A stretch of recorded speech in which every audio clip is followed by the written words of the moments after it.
Hello, I'm Darren Deester. I'm a prosthodontist and a member of the resident faculty here on our campus at Spear Education in Scottsdale, Arizona. This is a great module from Dr. Doug Benting. Doug is a prosthodontist in Phoenix, and he'll be presenting this problem-based module in just a moment. Before we do that, let's first make sure that you've downloaded all the resources you'll need for this module. And with this module, I'd like you to really pay attention to Doug's first question about communication. Welcome to another Spear Study Club module. I'm excited to have you all here for this discussion. Really, I'm looking at three different ways to restore traumatically avulsed teeth or traumatic situations with missing maxillary incisors. My name is Doug Benting. I'm a visiting faculty here at Spear Education, and I'm also a prosthodontist here in Phoenix, Arizona. So really, I've got three patients. Each lost their teeth in a different way, but they're all front teeth. And you can imagine some of the anxiety that comes up, that bumps into really our social acceptability need when we're missing upper front teeth. And certainly people have an idea of what they're looking for when they're replacing the front teeth. So obviously at Spear Education, there's been numerous demonstrations of outstanding work by all of the faculty here. And you know, this is something where I'm really looking at the contrast. I'm thinking the differences here might be an interesting discussion topic amongst all of you here tonight. So our first patient here lost her teeth as a result of an automobile accident. She actually had a restoration made, and she wasn't really happy with that. And part of this is managing the expectations and bringing the patient to that final result they're looking for. This is our second patient. You know, really he lost his teeth as a result of an automobile accident as well. And he went through a significant amount of surgery just to get to this point where we could make new restorations for him or give him something to fill in this area of missing teeth that he's had for quite some time now. And what is he thinking about? What are some of the thoughts that he has as far as getting to that end result? And then this is our third patient. This particular patient had some work done. You can see that we've got some very long, skinny teeth. So he's had some crown lengthening in the past. And I believe he lost his teeth, or some of the teeth came out as a result of just a trauma. I think he tripped over a garden hose. So a very different consideration here. So some of the questions that I have for the group, if you don't mind taking a couple minutes to talk amongst yourselves. How do you talk to somebody like this? How do you give them an idea of where you would like to go for the final result? And in some of these situations, there are some unknown factors. So certainly there's got to be a way or a method that you communicate to your patient. Okay, this is where I'd like to go. This is our goal. This is an area of concern where I don't know where we'll be able to meet the exact goal that you have. But work with me as we go through this. Take a few minutes to discuss amongst yourselves, how do you handle conversations like this where, you know, of course the patients are asking for help. You know, they want you to come up with a solution. But I think more importantly, they want you to give you an idea of the important considerations around a very complex restorative treatment case like this. You know, how do you bring up the points that they really need to focus on? And how do you bring that message home so that they can understand where the challenges are from a biomaterial point of view? So take a couple minutes and talk amongst yourselves, and I'll see you in a few. Welcome back. So for this first case that I'd like to talk about, this particular patient comes in because she was really unhappy with the final result. And I don't know if you can tell from this picture, but the lower anterior teeth are recent crowns. And she had implants placed with the idea that she was going to have a fixed restoration, something that did not come in and out of her mouth. when in fact, when we got to the end point, she had a removable partial that rested on the implants. They made a bar. The partial was to snap into the bar using heater clips, and this was not at all what she was looking for. So she came to me to see if there was another way to make this work for her. So here are the implants. This is the panoramic view, and really we're focusing on the maxillary anterior segment, but certainly your eye goes right to that lower right side as far as the implants go. For this particular patient, we had to manage this in phases, so we're focused in on what really is her concern at this moment, with the idea that we don't step over the top of ourselves to create a harder situation to work with down the road. The whole idea is we don't want to create something more difficult to work with as we move forward with her phased treatment plan. So here we have our implants, close-up view. You can see everything is angled. You know, our horizontal occlusal plane is off.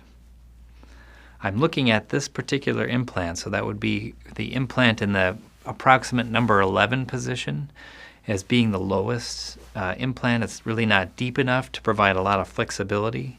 So when I'm talking to this patient, I'm talking about this might be an area of concern where I might not be able to do what I'd like to do.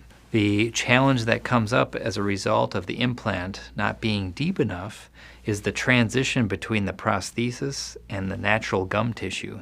So if this patient were to have a very, very high smile, a very spontaneous smile that shows gum tissue, that transition becomes very important, particularly at that spot there. So here's a look. We're using the interpupillary lines as a horizontal reference point. And you can almost see the healing abutment of the implant at the number 11 spot just winking at you a little bit. You know, it's not very deep in that area. Limited flexibility as far as the restoration goes. This is the removable partial that she had made. This was supposed to be her final result, and you can see the occlusal plane is canted, you know, very much lower on her right side than it is on the left side, and it really follows kind of, you know, what we have for the lower anterior teeth. So I mean, what I want you to think about and some of the discussion that you would have with this patient is how do you help them if we're having a phased treatment approach where we're just working in the upper anterior segment. All of a sudden you want to correct that, but we haven't done anything to fix the lower anterior, so everything's going to look off a little bit. Looking back here, and really what I'm doing is I'm using the tracings that are taught here at Spear Education to create a plan, a restorative plan. Where are we? It helps with the diagnosis. Where are we? Where do we want to go? And it also helps to communicate with the patient. Where are the areas of concern? And how do we help them through those challenges, so to speak, when we come up with restorative roadblocks, if you will. So what I'm doing is I'm just adding in where I'd like the teeth to be. And then we're working backwards to create, okay, where's the prosthetic pink going to be? Whether it's acrylic, composite, or porcelain, however we decide to restore this, we're going to have an area where we're managing a fairly sizable tissue defect on the patient's right side, you know, in the 7-8 area. And we're also going to look at, you know, where the concern is, that troublemaker implant that isn't quite as deep as I would like to see it to provide that restorative flexibility. So one of the things that comes up is why not just take these implants out and start over? You know, certainly that's an option, and that would be pretty ideal, particularly if we're looking at the implant that isn't as deep as we'd like it to be. You know, taking implants out there and putting new implants in, we're going to lose some of that vertical height of tissue as a result. It may not hurt us in this particular situation. What I have here is a cone beam CT from another patient, and this particular implant was placed right in the midline, and you can see, you know, where the incisive canal is relative to the implant.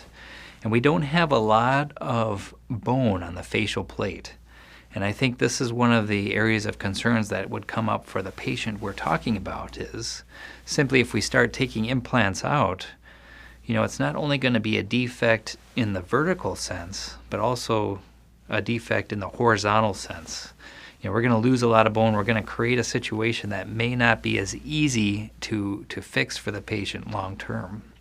So it'd be interesting to hear what your surgical specialists have to say in the group as far as simply taking implants out or putting implants in after removing the implants in a situation like this, particularly in the anterior maxilla. So we're back to our patient, and as I'm creating a diagnostic wax-up for this patient, I realized that the implant that I thought was going to be the problem is okay. I mean, we're still having concerns as far as the flexibility in terms of where the prosthetic pink will be for this patient. But what I'm finding is that the implant that's placed deep, that supposedly provides the greatest restorative flexibility, is actually a little too far to the facial. And you can see with my wax up here, the screw access hole is going to be right in the embrasure between the lateral and the central incisor. So that is, to me, the most difficult thing to hide as far as trying to maintain an adequate embrasure form when looking at the patient while maintaining the structural integrity of our biomaterial as we're moving forward with the final restoration or the definitive restoration. This is another view. You can really see how close that is to the facial embrasure between the lateral and the central. So here I've made a temporary, and the provisional, just like any provisional, is really designed to be a prototype of our final product in order to identify some of the areas of concern so that we can fine-tune that for our definitive restoration.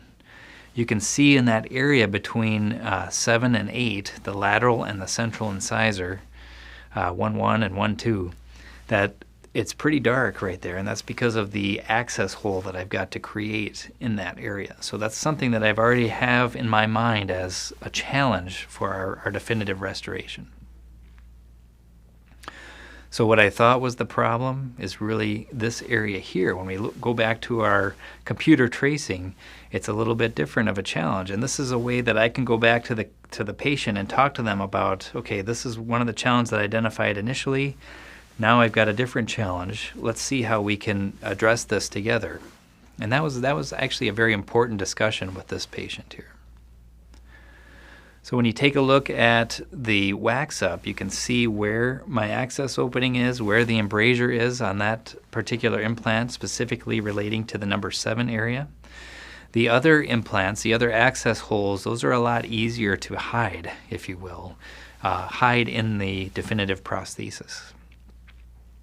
So I'm skipping through to the final result for this patient, but you could see on my provisional, when we're working with denture teeth, when we're processing denture teeth using acrylic over a connecting bar, denture teeth have a limited proportion. There's a limited vertical height and a limited width that we're able to work with, and we can't really modify that too much.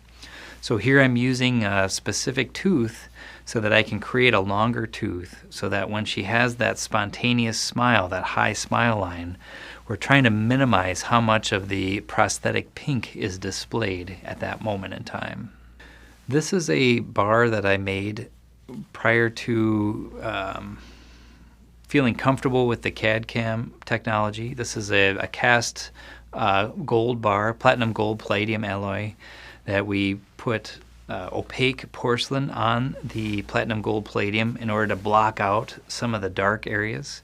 And in particular, where that comes into play is that area between 7 and 8. We want to make sure that's blocked out so it's not so gray showing through in that interdental papilla area.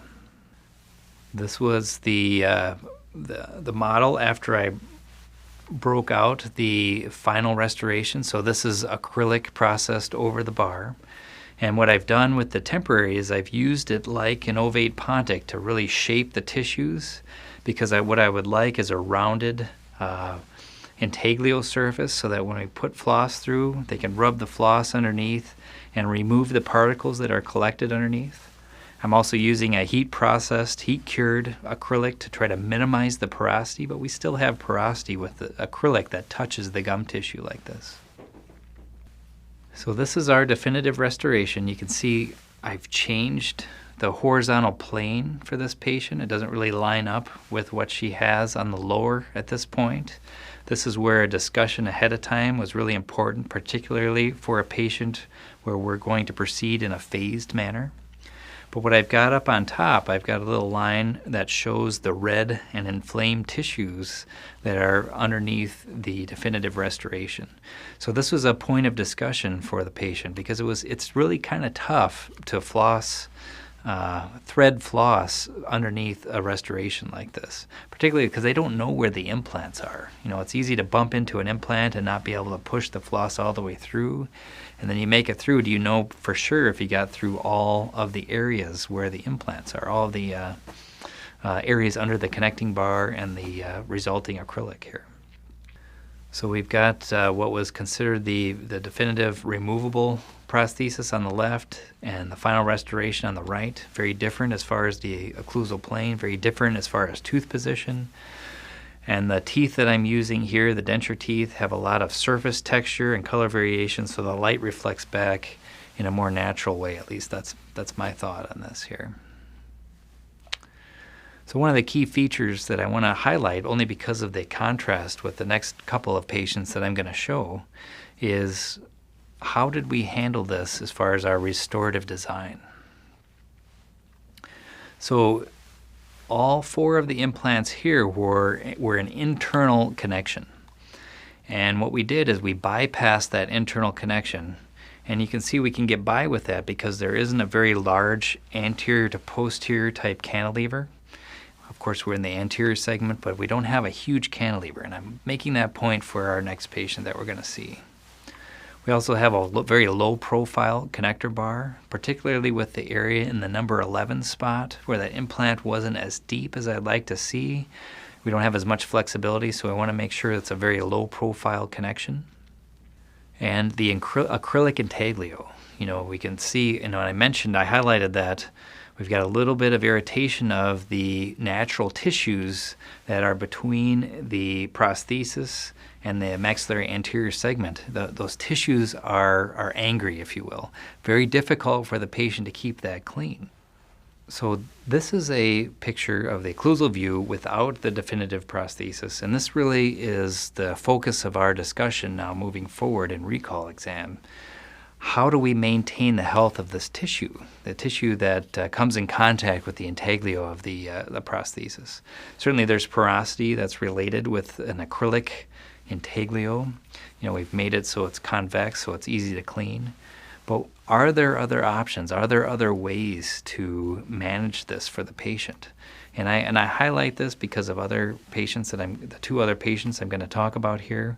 But I'd like you to think about this or talk about this amongst yourselves as what design features stick out to you as far as what do you like, what don't you like, how else could you handle it? Certainly we have financial limitations as far as what a patient wants to put into a treatment, but how else could you have handled this particular case so that we've got a better result in terms of hygiene maintenance after the fact? Maxillary anterior segments like this are pretty tough to work with, of course, and I talked about the difficulty flossing underneath the restoration, knowing if you got everything. So we certainly have a challenge here, and I'm just curious some of the thoughts that you all come up with as a result of seeing this first patient. Welcome back. I'm sure you had the chance at least for some interesting discussion. I'm kind of curious to hear what you had to say. Sometimes it could be a very spirited discussion as far as, for sure I wouldn't have done it that way. I've got another way to do it. Certainly we run into some financial limitations as far as what can the patient commit to financially. When we've got a phased treatment plan, of course there's a limit that comes about for somebody like this. But this next patient that I'd like to show you is a very similar situation, but we restored it a very different way. And one of the things that I like about some of the SPEAR Study Club modules is when they show several patients that were restored differently, that contrast helps me so that I can apply it to my patients the next day. I really like that. So with that, I'm going to lead into our next patient. This particular gentleman lost his teeth also as a result of a car accident and made it through several surgeries. And he's really looking forward to having some teeth. I think it's been 2 years without the upper and lower front teeth. And he has implants placed. You can see the healing abutments here on a smile. You know, this is kind of a forced smile in the operatory. I'm trying to get a feel for where everything is. And this particular patient is very specific as far as what they're looking for. So it's my job really to figure out what do they have in mind as far as that end result, so that I can help achieve that outcome for them. Just like with the other patient, I want to get a feel for where would we like the teeth to be and where are the implants, so that I can work backwards and develop a treatment plan. So for this patient, we're drawing in some teeth and we're getting a feel for, okay, we have 6 missing teeth, but with the length and width proportions, it might actually be better if I add 1 additional tooth to fill in the space. So I'm going to add in a maxillary left first premolar. And you can see where my implants are lining up with where my planned tooth position is. So in the last patient treatment that we talked about, very similar, in a very similar spot, that area between 7 and 8, the implant is lining up in that embrasure area. So of course that creates a challenge for us in that final restorative result. Then of course, we're looking to fill in some of this area between the teeth and the patient's tissue with a prosthetic pink of some kind. So this helps in the discussion of what are we looking for, why is that there, we're looking for lip support, we're looking to make that transition in a way where it doesn't show or it's not as visible. How much do we have to work with as far as our limits to length and width for our final result? Just like we did for the last patient, we made a provisional restoration, and the provisional is really a prototype for what our final restoration will be like. So this particular patient is looking for a fixed restoration. You can see the implants aren't lining up where I can make individual crowns, so I've got to make a connected restoration of some kind. And that, of course, lends itself very well to a prosthetic pink type addition so that we can maintain our lip support. That's what I have here on this particular picture, lip support. And now we're starting to see some of the facial expressions. So this is really an exciting time for this patient, a patient that's been without upper and lower front teeth for a couple years, and they're really looking forward to that endpoint. Now all of a sudden, he's noticing that his friends can see that he's smiling. That was kind of a big deal, because he might have been smiling in the past, but they couldn't tell. We're also using the provisional to evaluate the traditional dimensions, the incisal edge length, the midline, and the proportion. And we're looking at a high smile line versus more of a repose look on the left side. And what else do we learn from our provisional? You know, really I've made this similar to our first patient, where the integumental surface is convex, so I'm really trying to shape the tissue. But what I'm getting a feel for here is that unlike the previous patient, we have a very significant anterior cantilever. So where does that come into play? So when I look at the transitional abutments that are available for this type of implant, you can see this particular part goes into the implant. It really engages nice. You can see how long and how thick the screw is to help hold this abutment in place. When I made this provisional, I'm using a titanium temporary abutment that fits to that transitional abutment. Now take a look at how small and how tiny that abutment screw is. So when you think about the anterior cantilever that this patient has, and you think about how tiny the definitive prosthesis, how tiny that abutment screw is for the definitive prosthesis, and you think about where the force is going to be coming from, the palatal aspect. So I put this titanium temporary abutment on kind of loose so that you could see it wouldn't take much to break an abutment screw for this particular patient. The other piece is the hygiene piece. And we talked a little bit about that with the last patient. And when you look at the contours or that transition between our temporary fixed prosthesis and the natural teeth, you can actually see a little bit of an area for a food trap. You can see a little bit of food even between the premolar of the prosthesis and the natural tooth premolar as well. So as we jump to our definitive restoration, you can see I've modified the mesial interproximal surface so that I get a better transition between our definitive restoration and the natural teeth, really in order to minimize how much food gets caught between the two. And you can see where we added our extra premolar, same kind of thing. And you can see the prosthetic pink as well. This restoration was a lot of fun to design with the laboratory, in that our goal was to create a truly passive fit, because a lot of times when we're making a porcelain fused to metal type restoration and we're connecting everything together rigidly, you can imagine the amount of heat it takes to fire the porcelain in the oven, and then when it comes back and cools down, things twist just a little bit. And the amount of precision between the prosthesis and the implant connection, you tighten that screw and you just give it that one little extra torque, and all of a sudden we've got a fracture. Now, it may or may not be visible, but all of a sudden we've got a fracture in the porcelain to create potentially a problem down the road. So we designed this restoration so that it was a combination situation where we cemented it to the abutments, and then we were able to remove everything, clean the cement up, and now all of a sudden we've got a truly passive fit to a screw-retained definitive restoration. So that way we're not worried about the porcelain chipping or fracturing.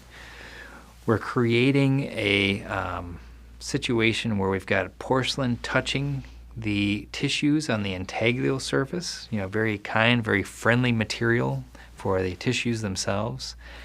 And then to create the red, the reddish color of our prosthetic pink area, we're using composite. And the composite may need to be replaced or refurbished or fine-tuned a little bit. So to have a screw-retained restoration that we can take this off, modify, remove, replace composite as needed, huge advantage when we're thinking long-term. How do we manage this patient long-term? So when we create a design like this, we're really taking advantage of the internal connection features. So this particular implant has very parallel walls. And when we have an abutment that fits into an implant with parallel walls, there's always a little give in the system. And that really worked well for us here in terms of using traditional abutments. I mean, they're custom abutments, but they were cast to traditional abutments that fit inside the implant itself. The idea really is we've got an anterior cantilever and we want to take advantage of that internal connection, so we take some of the pressure off of the definitive abutment screw. So we'll look at the porcelain on the intaglio area. We've got our screw access openings that really help facilitate not only cleaning underneath, the trapping of food materials between the prosthesis and the tissue, but also we want to make sure we can take this on and off to take a look at the tissues and to work with the red material, the red composite as needed. Here's the final clinical photos. You can see that area where the implant access opening is at the embrasure between 7 and 8. Because we're using porcelain fused to metal, we're blocking out the metal with an opaquer, very similar to what we did with the first patient, although this is a much more desired approach in order to block out that gray material. Final result, nice surface texture, nice color variation. We've got some longer teeth so that we're not showing as much pink on a spontaneous smile. And a look at our before and after, a look at the definitive restoration in repose and on full smiling. Very similar situation, but first and second patient, handled a little different. I think the second patient was much more ideal in terms of having porcelain on the tissue surface to help facilitate not only cleansing of the area, it's still difficult to get in between the implants, but we're minimizing how much food gets trapped between the prosthesis and the tissue itself. And we're creating a situation where we've got a really nice look. We've got nice embrasure forms, we've got natural looking teeth, and we've created our lip support. And really all of that comes through the provisional restoration, where we can look at what works, and we can look and find areas that we can fine tune to create that optimal result. If you don't mind, take a couple minutes and talk to your group. Talk about some of the differences that you see between the two patients as far as the treatment goes, some of the similarities, and talk again, this is one way to do it, of course, or two ways to do it when you combine the two patients. Would you have done it differently? How else would you have handled it? I'm real curious to hear, of course, what you have to say. All right. Welcome back. Of course, I'm curious to hear what you had to say. I'm sure it's getting more interesting. We had a couple patients that we treated very similarly. Really, it's a modified fixed hybrid prosthesis, I would say. And I've got a third patient here to show a different style of treatment for the maxillary anterior. So, third patient has been through some dental work, very skinny, long crowns. I think he's been through crown lengthening, obviously endodontic treatment, post-and-cores. He's been through quite a bit. So when he came to me first, it was number 10. Number 10, the crown and the post came out, and really there was no ferrule. There was nothing really left remaining of number 10. It was fractured right at the gum line, I would say. So when I'm looking at his other teeth, I'm thinking, wow, how is this going to work? What's going to happen here if I'm to project out? It didn't take long, to be honest with you, but within a couple weeks, number 8, same way, crown, post, everything in his hand. We've got 7 and 9 left, and they're pretty loose. I mean, there's not much holding them in place. This patient has already had a couple of implants placed, a couple of implant crowns. He kind of knows what that's about.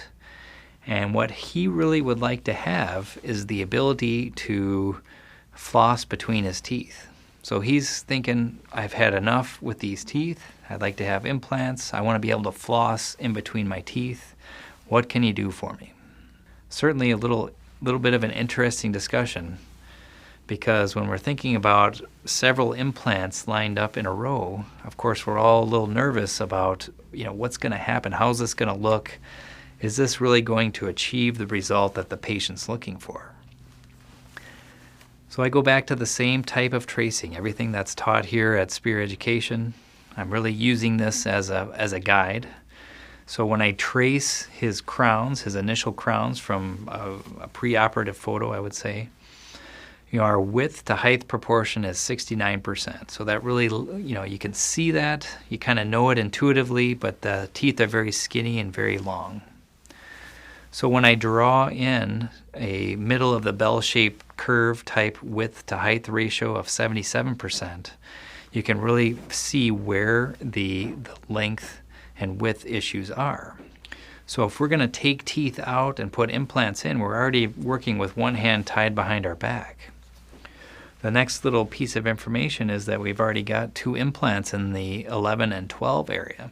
So if our goal is to put implants for 7, 8, 9, and 10, and we have some for 11 and 12, what's going to happen to this tissue? How do we have a discussion with the patient so that they understand what the potential concerns are? And is there a way to build in a contingency plan so we can create a transition between prosthetic pink and natural tissue down the road should it not turn out the way we like it to? So these are tough cases, I think, at least. For me, they are. So this is the way that I handled it with him, is I was able to trace where the interdental papilla are at present, or where they were before the teeth started coming out, and talk to him about what I thought was going to happen if we put implants in. So one of the things I talked to him about was having an implant supported bridge. Having implants in the 7 and 10 area, we have a little bit more control as far as the gum tissue. We can add a little more thickness of the gum tissue in the graft sites in the 8 and 9 or the central incisor positions. Might give me a little something to work with should it not work right. He was really focused on flossing between his teeth. And I haven't had many patients that are focused like that on flossing between their teeth, but of course I love it, right? I mean, this is great. However, it adds a little challenge. Multiple implants adjacent to each other. So I drew this in. I was trying to give him an idea of what I thought the gum tissue might look like if we take all the teeth out and we put implants in. So we're starting with a long, skinny tooth. It's going to get even longer and even more skinny if we go forward with this plan. We went forward with the plan. We took the teeth out. We wanted to put implants in. He wanted to give it a try. He would always regret not trying this. So when we're planning for something like this, one of the discussions that you might have, and I'm curious to hear what your surgeons have to say, is how do you provisionalize something like this? We've got 4 missing anterior teeth where we've already lost some bone as a result of prior crown lengthening surgery. If we put pressure on this area, which may or may not include a graft, but pressure on areas of fresh extraction sites, we're going to lose even more bone. The other discussion that comes up is, can we place the implants right away? And is an immediate placement a possibility? And then do we load the implants right away? Do we put a temporary on 4 missing maxillary anteriors? Are we comfortable with that kind of a thing? So all sorts of concerns that come up. How does the restorative dentist work to provisionalize? How comfortable is the surgeon in terms of taking teeth out, putting implants in, or potentially loading the implants right away? How do you handle that? For this patient, we decided to place the implants at the same time the teeth were removed.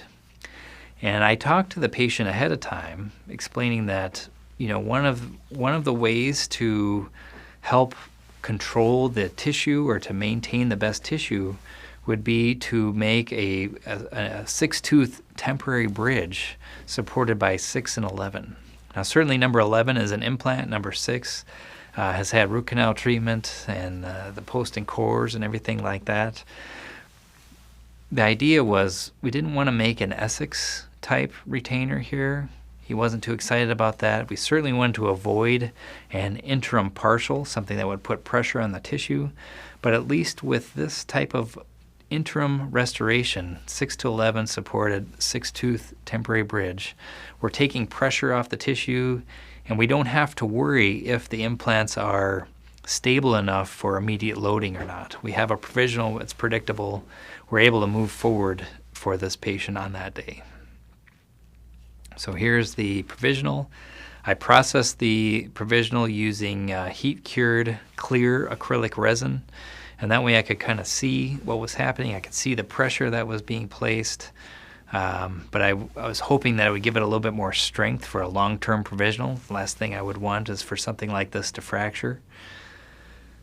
And now all of a sudden we're able to evaluate incisal edge, midline, proportion. We're starting to get a feel for what's possible, what looks right for this patient. So ultimately our plan is to have individual restorations for each implant, specifically so the patient can floss in between. And I'm using zirconia abutments here. These are prefabricated zirconia abutments. They're all angled.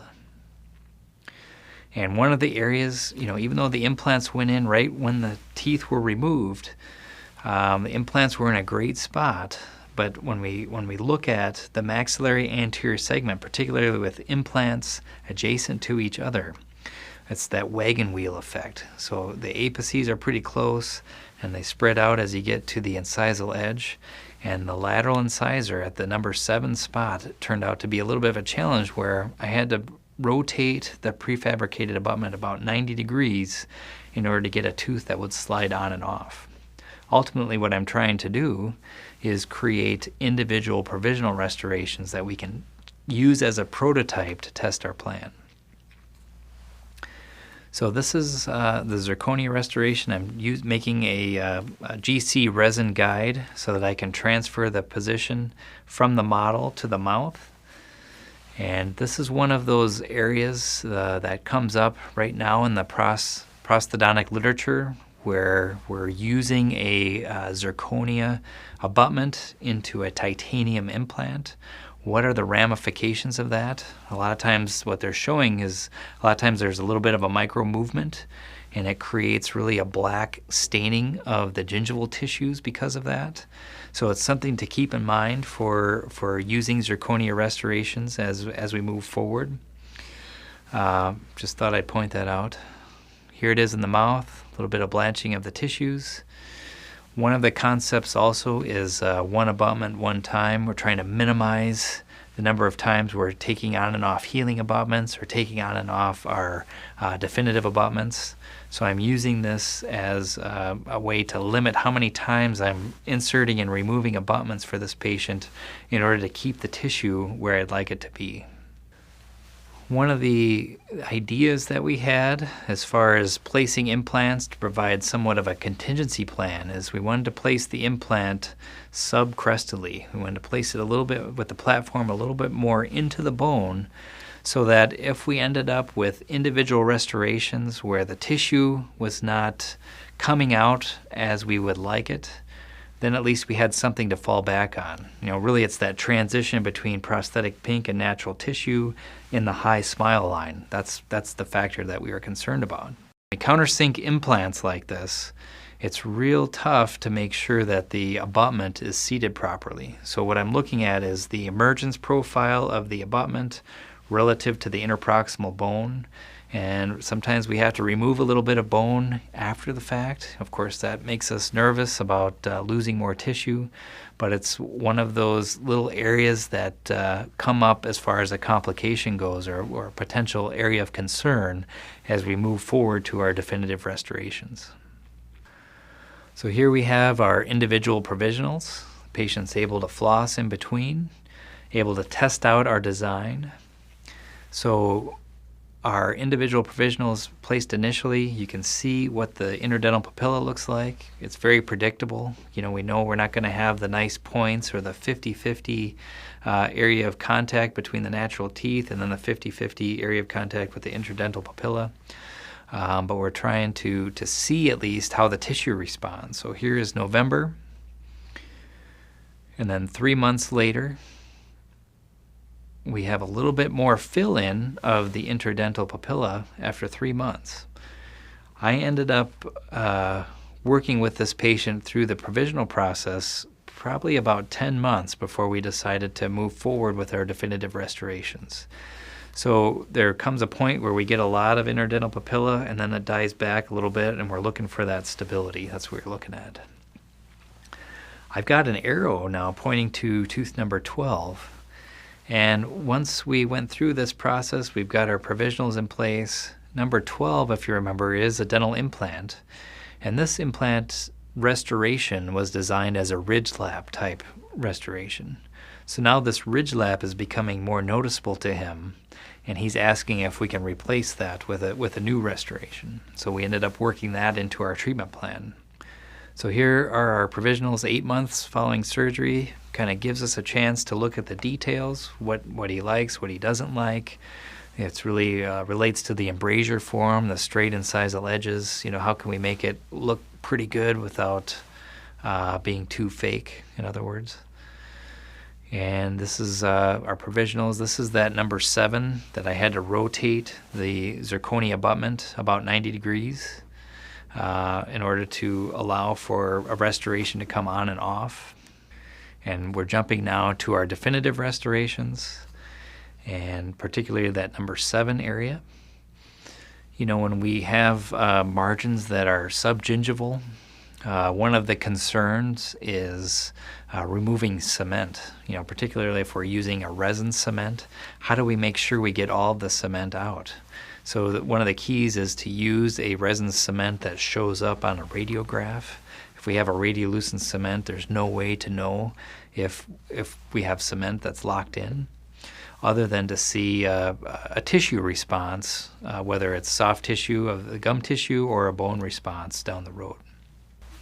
So I'm just pointing out the number 7 abutment. We knew that right away as soon as I was making the provisionals. I knew we were going to have a challenge in that regard. But you can also see the area between 9 and 10. You know, those 2 implant abutments are pretty close. The implants are pretty close together. So here's our definitive restoration 2 weeks after insertion. And here's our restoration 3 years after insertion. So why do I show a picture that's 3 years later? It's usually if we're going to have an issue related to retained cement. A lot of times that takes about a little less than 3 years to develop. You know, we might not notice it. The tissue might look good for a period of time, and then all of a sudden we have a draining fistula or something like that. So we're able to make it through that danger zone, if you will.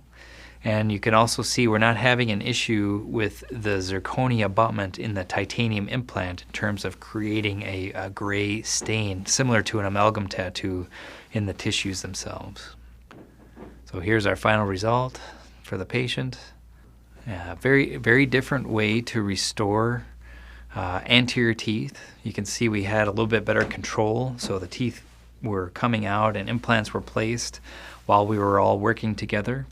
You can see that it's a very different result in terms of being able to keep the teeth clean, being able to keep the tissue healthy, compared to a very, very different fixed hybrid type restoration that's connected in the maxillary anterior segment.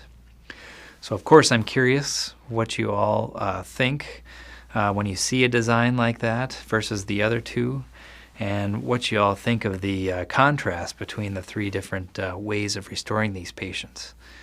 So anyway, with that, thank you for your attention, and look forward to seeing you soon.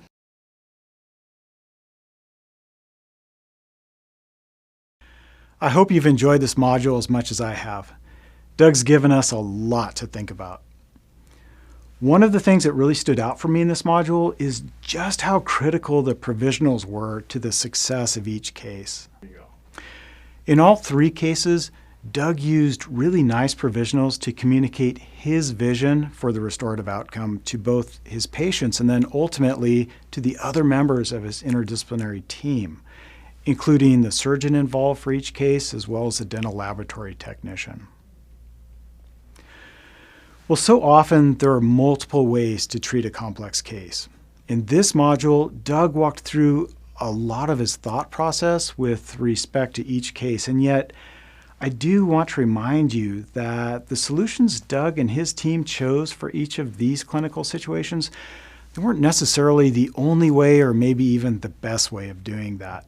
What's really going to be important is how you and your study group would choose to proceed with your own patients. And I hope this module has given you some ideas about that. Within the next 48 hours, you'll be provided with links to some digital courses from Spear Online. I'm certain that viewing these courses will further your learning and help you move forward more confidently with your own cases.